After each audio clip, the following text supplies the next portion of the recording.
देखु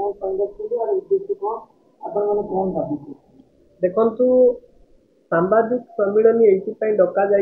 मु जड़े आज्ञा चाषी घर छुआ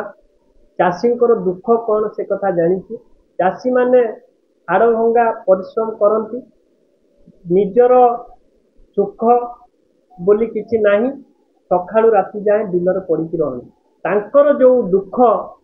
ये जिनस गोटे चाषी घर पुओ सही पारु नहीं तेणुक आज सांबादिक सम्मिलन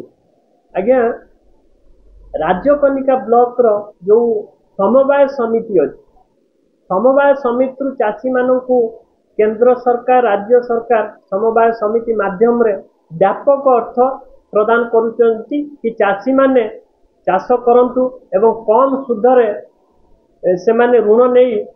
चाष को आगु को बढ़ाइबा पई किंतु बड़ दुखर कथा एवं संवेदनशील विषय कि चाषी मानक अजणातरे एठी लक्षाधिक टंका हरिलुट हो चाषी मानू जो आमर समवाय समिति बैंक रो जो पासबुक सेटा दिया जाऊ नहीं चेकबुक मध्य दिया जाऊ नहीं चाषी माने जानी पारु नांती तांकर केवल साइन आसिक नहीं जाइकिरी आपे आपे टंका उठेइकिरी चाषी मानक पैसा हरिलुट करा जाऊ देखंतु एई किछि दिन तळे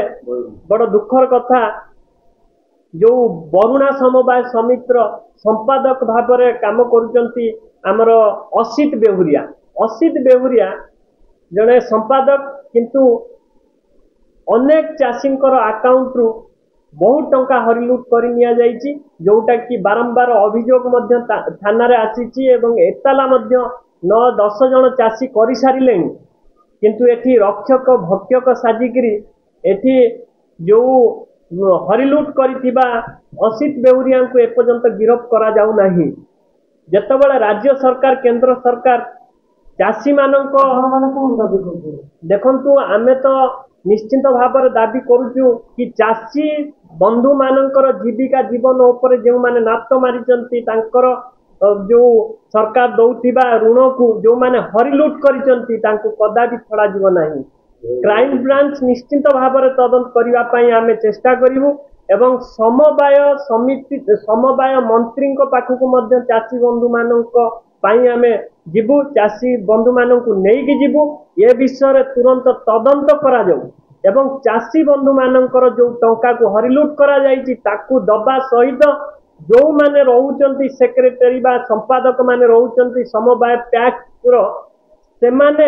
तदंत परिसर को आसबार आवश्यकता अच्छी आज्ञा असित बेहुरिया जो तांकर देखिए वर्तमान तांकर संपत्ति यदि जांच करा जाए से जड़े एमएलए रो संपत्ति ठारू मध्य कम नुहे आउ एई असित बेहुरिया ये कि गोटे निर्दिष्ट दलर जो निर्वाचन पाई 40 लाख 50 लाख टंका नेता को दौरान जहाँ जाना पाइचु खाली एतिक नुहे जो राजकनिका समवाय समिति जो बैंक मैनेजर अच्छा संजय महापात्र से थिले मध्य ये एक नेता द्वारा बैंक टाकू चलाउचंती पूर्वर जो बैंक मैनेजर थिले किछि नेता माध्यम हटई दिया जाइछि नेतांकर हाथ रही एथिरे एवं तांकर सी होचन मुख्य पुरधा निश्चिंत भाव में सबुठारु अधिक करप्शन बा दुर्नीति होइछि समवाय समिति रे तेणुकरी याकू निश्चिंत भाव में तदंत परिसर को आसवा दरकार चाषी बंधु माने जो भली भाव में झाड़ बोई परिश्रम करुचंती आमको आहार जोगाउचंती आमको कष्ट लागुची देखंतु थाना रे बारंबार एताला 10टा एताला पड़ी किंतु गोटे एताला को केस करा जाइछि किंतु एपर्यंत पुलिस कार्यानुष्ठान नौ नांती कि केस करू नांती बोली आमे जहाँ जानिया को पाइछु पुलिस मध्य लक्षाधिक टंकार तांको सहित बिक्री हो जाइछंती बोली जहाँ आमे सुनिबा को पाउछु लोक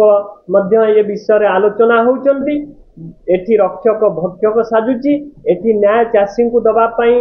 पुलिस सक्षम नुहंती राजकनिका पुलिस डाकिछु एइट पई डाकिछु जे आमर दीर्घ दिन आम लोनी को आम समवाय बैंक ଆମର ଶାଖା ହେଲା ଗୌଣା ସଭା ସମବାୟ ସମିତି ଅସିତ ବେହୁରିଆ ଆମ ସମ୍ପାଦକ। ତେଣୁ ଆମ ଜାଣିଲୁ ଯେ ଛାଡ଼ ପଇସା ଆସିଲା ପରେ ଆମକୁ ସେ ପର୍ଯ୍ୟନ୍ତ ବହି 2022 ମିଳିନଥିଲା। ଛାଡ଼ ପଇସା ଆସିଲା ପରେ ଯେତେବେଳେ ଆମେ ଜାଣିଲୁ ଗୁଡ଼ା ପଇସା ଆସୁଛି ବୋଲି ବାହାର ଲୋକଙ୍କଠାରୁ ଆମେ ଖବର ପାଇ ଯାଇ ପହଞ୍ଚିବାକୁ ସେ ପଇସା ଦେଲେ ନାହିଁ, ଆସି ନାହିଁ, 3000 2000 କରି ଦେଲେ। ତାପରେ ଆମେ ଯେତେବେଳେ ଯାଇକି ବହି 2022 ପ୍ରିଣ୍ଟ କରୁ, ଆମର କାହାର 40,000, କାହାର 50,000, କାହାର 30,000 ଏମିତି ଆସେ। ଆଜ୍ଞା ମୁଁ ଜଣେ ଚାଷୀ, ମୋର ପୁଅ ନାଁର, ମୋ ସ୍ତ୍ରୀ ନାଁର, ମୋ ନାଁ 3 ଜଣ ନାଁ ଲୋନ୍ ହେଇଛି, କିନ୍ତୁ ବ୍ୟାଙ୍କର ଯାହା ଲୋନ୍ ଯାଇକି ଦେଖିଲା ବେଳକୁ ଆମେ ତାର ଚାରଣା ପଇସା ହିଁ ପାଇନା। ଇଏ ସମ୍ପର୍କରେ ଆମେ ପ୍ରାୟ 2021 କତରୁ ଅଭିଯୋଗ କରି ଆସିଛୁ ଥାନାରେ, 2022 ଅଭିଯୋଗ କଲୁ। ଏଇଥର ଆଜ୍ଞା ଏଇ 15 ଦିନ ତଳେ 4 ତାରିଖ ମୁଁ ନିଜେ ଯାଇକି ମୋ ସାଙ୍ଗରେ ଆଉ ଜଣେ ଚାଷୀ ଭାଇ ଯାଇଥିଲା, ଆମେ ଥାନା 10 ଜଣ ଖଣ୍ଡେ ଏକଲା କରିଥିଲୁ। ମାତ୍ର ଗୋଟାଏ କେସ୍ ହେଇଛି, ଆଉ ଅନ୍ୟ ଗୁଡ଼ା କେସ୍ କରୁନାହାନ୍ତି। ଆଇଆଇସି ଆମକୁ ବହୁତ ଖରାପ ବ୍ୟବହାର ଦେଖାଉଛନ୍ତି। ତମେ ୟା ଭିତରୁ କାହିଁକି ଆସୁଛ, କ'ଣ କରୁଛ, କ'ଣ ତାଙ୍କର ଏଜେଣ୍ଟ ନେଇ ବସିଛନ୍ତି ସେଠି, ସେମାନଙ୍କ ସାଙ୍ଗରେ କଥାବାର୍ତ୍ତା ହେବ। ଆମର କ'ଣ ସିଏ ପକାଉଛନ୍ତି, ଚାଷୀ ବନ୍ଧଉଛନ୍ତି, କ'ଣ କରୁଛନ୍ତି, ସିଏ ଆମକୁ ଆମ ସାଙ୍ଗରେ ଆଗେ ଆଇଆଇସି କଥା ହେବେନି। ଆଇଆଇସି କହିବେ ତମେ ବାହାରେ ରୁହ, ଏଇ ସାଥେ ଏଫଆଇଆର ହେଇପାରିବ ନା। ଗୋଟେ ଏଫଆଇଆର କରିବାକୁ ଯାଇକି ଆମେ ଆଜ୍ଞା ଗୋଟେ ଅଉତା 4 ଘଣ୍ଟା କମିଯାଇଛି। ଆମ ଆଇଆଇସି ଏମିତି ଭଦ୍ର ଲୋକ ଅଛନ୍ତି ଯେ ଚାଷୀକି ତ ମଣିଷ ଭଳି ଦେଖନ୍ତି ନା। କିନ୍ତୁ କ'ଣ ପାଇଁ ଆମେ ଘଡ଼ଘଡ଼ି ଚଡ଼ଚଡ଼ିର ମୁକାବିଲା କରି ପଇସା ଏଠି ଆମେ ଚାଷ କରିକି ରୋଜଗାର କରିବୁ, ଆମ ପଇସାକୁ ସେମାନେ କ'ଣ ପାଇଁ ହଡ଼ପ କରୁଛନ୍ତି। ଆମେ ଦାବି କରୁଛୁ, ଯଦି ଏ ଦାବି ଆମ ଆଇଆଇସି ନ ବୁଝିବେ ଆମେ ସିଓ ପାଖକୁ ଯିବୁ, ଦରକାର କଲେକ୍ଟର ପାଖକୁ ଯିବୁ, ଦରକାର ମୁଖ୍ୟମନ୍ତ୍ରୀ ପାଖକୁ ଯିବୁ। ଆମେ ଚାଷୀ ସମୂହ ଚାଷୀ ନ୍ୟାୟ ପାଇବା ଉଚିତ।